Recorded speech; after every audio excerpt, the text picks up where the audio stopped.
So this is honestly the cutest thing ever.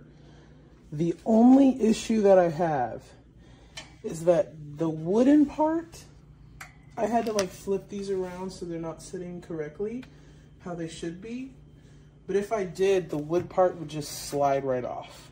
And that's not what I wanted. So I like flipped it so that it would sit inside the shelf, if that makes sense. Like, see, it's sitting in there instead of sitting on top.